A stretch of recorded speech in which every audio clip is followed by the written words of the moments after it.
ini hati-hati, pemilu 2024 ini kita selenggarakan dalam kondisi ekonomi global yang diliputi oleh ketidakpastian.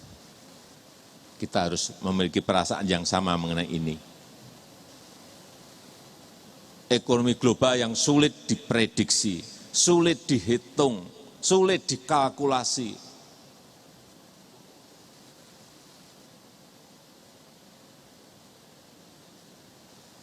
Sudah sering saya sampaikan, sekarang ini sudah 14 negara masuk sebagai pasiennya IMF untuk dibantu. Dulu 97-98 itu hanya 5 negara sudah geger. Ini sudah 14 negara masuk jadi pasien. 20 negara ngantri lagi di depan pintunya IMF untuk minta juga bantuan.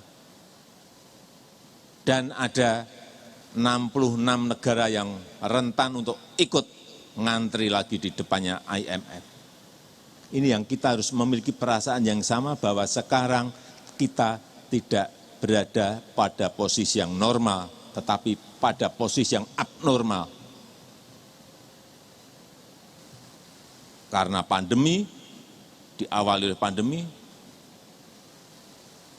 perang di Ukraina, ketegangan geopolitik, muncul persoalan-persoalan baru, krisis pangan, krisis energi, krisis finansial, krisis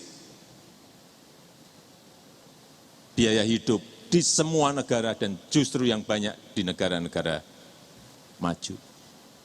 Inilah yang kita harus memiliki perasaan yang sama bahwa saat ini keadaan dunia sedang sulit dan semua kepala negara pusing kepalanya.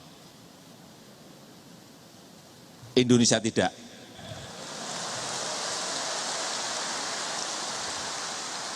Alhamdulillah patut kita syukuri kita berada pada posisi yang baik. Di negara G20 kemarin kita termasuk growth, pertumbuhan ekonomi kita termasuk yang terbaik karena 5,72%. Tapi tetap kita harus hati-hati dan waspada. Jangan sampai membuat kebijakan sekecil apapun yang salah sehingga kita terpleset menjadi sulit. Ini yang harus kita pertahankan. Oleh sebab itu, stabilitas politik betul-betul harus kita jaga. Jadi saya titip pesan tadi dalam rangka juga ke sisi ekonomi. Sekali lagi, pemilu 2024 diselenggarakan dalam kondisi ekonomi global yang penuh dengan kesuraman, kesulitan, ketidakpastian. Di tengah kita bekerja keras untuk terus memulihkan ekonomi kita. Oleh sebab itu, saya titip KPU harus bekerja dengan efisien. Memanfaatkan anggarannya dengan cermat dan efisien, mengatur skala-skala prioritas yang memang harus.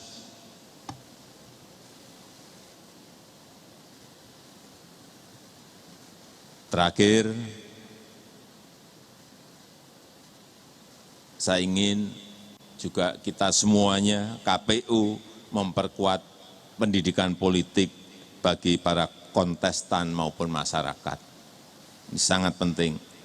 Dan sejak awal mengajak para peserta pemilu untuk melakukan pemilu yang damai, pemilu yang jujur, pemilu yang berintegritas, dan menolak tindakan-tindakan yang tidak terpuji yang mencederai demokrasi, menyebar fitnah, menyebar ujaran kebencian, politik uang, dan yang lain-lainnya.